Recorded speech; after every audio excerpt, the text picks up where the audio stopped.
സത്യപ്രതിജ്ഞാ ചടങ്ങ് കഴിഞ്ഞു. അന്ന് രാത്രി ചർച്ചകൾ നടത്തിയത് പൂർത്തിയായി.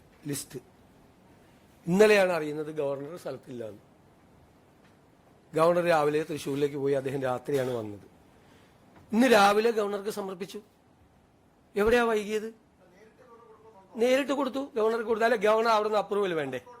അല്ലെങ്കിൽ അവിടെ എന്ത് തർക്കം? മിനിങ്ങാന്ന് രാത്രി തീർന്നു. നിങ്ങൾ എഴുതിയതിന് നിങ്ങൾ വാർത്ത കൊടുക്കുന്നത് ഞാൻ എന്ത് ചെയ്യാൻ പറ്റൂ? നിങ്ങൾ പറയും ഫിഷറീസിന്റെ തർക്കമാണ് എന്ന് പറഞ്ഞിട്ട് പല വാർത്തകളും വന്നു. ആ വിഷയങ്ങളൊക്കെ UDF ചർച്ചകളിലൊക്കെ മന്ത്രിസഭ പുനഃസംഘടന, മന്ത്രിസഭ സത്യപ്രതിജ്ഞയ്ക്ക് വന്ന UDFന്റെ ചർച്ചകൾ പൂർത്തിയായി. UDFന്റെ ചർച്ചകൾ പൂർത്തിയായി. ഏത് മന്ത്രിസഭാ സത്യപ്രതിജ്ഞയ്ക്ക് മുമ്പ് 10 ദിവസം കൊണ്ട് വരുന്ന കോൺഗ്രസിന്റെ മന്ത്രിസഭാ ലിസ്റ്റ് 24 മണിക്കൂർ കൊണ്ട് വന്നു. സത്യപ്രതിജ്ഞ കഴിഞ്ഞ് അന്ന് രാത്രി തന്നെ, അങ്ങനെയാണ് രാത്രി സാധാരണ 48 hours എടുക്കാറുണ്ട്. ഇത് അതും എടുത്തില്ല. ഇന്നലെ മിനിയാന്ന് രാത്രി ഇച്ചിരി വൈകിയാണ് തീരുമാനമായത്. കാരണം ഡൽഹിയിൽ നിന്നുള്ള എല്ലാം അപ്രൂവൽ എല്ലാം വാങ്ങിച്ചിട്ടാണ് ചെയ്തത്. പൂർത്തിയായി. ഇന്നലെ ഗവർണർ ഇല്ലാന്ന് നമുക്ക് അറിയില്ല.